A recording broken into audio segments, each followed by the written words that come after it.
Assalamu alaikum, Azur. My question is about mentorship and education. How can we, as a group, as well as individual surgeons and doctors in training, mentor and inspire the next generation of Ahmadi youth and children to pursue a career in medicine? تو یہ تو نصرت جہاں والے بھی کرتے رہتے ہیں کام. آپ کی جو میڈیکل ایسوسیشن ہے اس کا کام ہے نا مختلف سیمینار کریں, ڈاکٹروں کو بلائیں, اسٹوڈنٹس کو بلائیں, ہیں اس میں ان کو انکریج کریں. کونسلنگ اور گائیڈنس کا جو ہے تعلیم کا شعبہ جماعت کا, ان کو بھی چاہیے نا. اسٹوڈنٹ ایسوسیشن ہے یونیورسٹیز میں, اور ویسے بھی جو سیکنڈری اسکول کے اسٹوڈنٹ ہیں ان کو شروع میں ہی کریں تو اس طرف لائیں کہ یہ زیادہ بہتر ہے.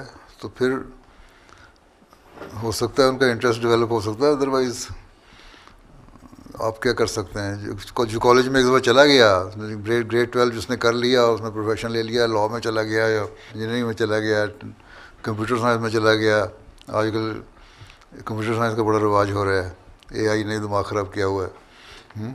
اس سے پہلے ان کو کاؤنسلنگ ہونی چاہیے. اس کے لیے ایجوکیشن سیکرٹری جو ہے آپ کا جماعت کا, اس کے ساتھ مل کے میڈیکل ایسوسیشن کو چاہیے کاؤنسلنگ کے لیے, گائیڈنگ کے لیے کوئی اپنی میٹنگز کریں, سیمینار کریں, ان کو پڑھائیں کس طرح کرنا ہے, پروگرام بنائیں. یہ تو آپ لوگوں نے بنانا ہے, میں تو کہتا رہتا ہوں اس بارے میں. اور پھر آپ کے پاس اتنے لوگ بھی ہونے چاہیے جو مینٹرنگ کر سکتے ہیں.